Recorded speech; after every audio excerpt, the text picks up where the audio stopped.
Forward TV. The world is thinking. The migration of corporate advertising from TV, press and cinema to online media means that a lot of new advertising is behind your back.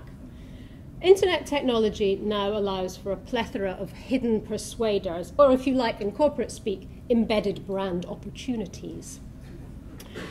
We found that even 15-year-old boys don't really understand what an advert game is all about. And if you take other things like product placement, we have even less idea what's going on. I don't know if any of you go on Bebo, which is the biggest social networking site for teenagers. On there at the moment, there's a soap opera called Kate Modern.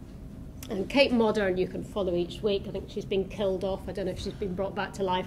But anyway, Kate Modern is sponsored by product placement. And if you look on there at the moment, you'll find Cadbury's Cream Eggs as product placements. Is there an obesity crisis? And you'll also find Smirnoff Vodka, which is quite an interesting kind of product placement for a teen website at the moment. Product placement, you may or may not know, is illegal on television. So what's happened with product placement is it has migrated to this more cowboy world of the internet. Why is it illegal? Well, apart from the undesirable risk of the content being completely messed about for the purposes of the sponsor, when product placements blend with content, we can't engage our critical faculties to say, aha, that's an advert, I'm going to ward off against it.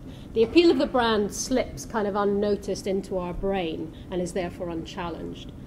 It's my view, and the view of many others at the moment, that embedding practices on social networking sites in particular are not fair, and I think the world of internet advertising needs a little bit of an overhaul.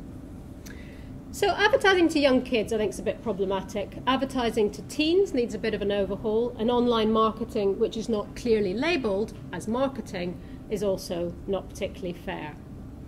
But I think it's also unfair if corporations disrupt family life. We all know that brands are incredibly powerful in the playground.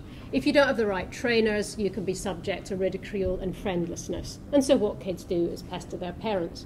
Anyone who's a parent in this room has been pestered. I don't need to do any kind of empirical research to ascertain that. It is a fact. That causes tension in any household. But in poor households, that makes it even worse, because you've got parents who are being pestered not to have their children ridiculed, and they simply can't afford it. So an escalation of advertising leads to pestering leads to arguments lead to unhappy households, and that's most acute in households who don't have the means to buy.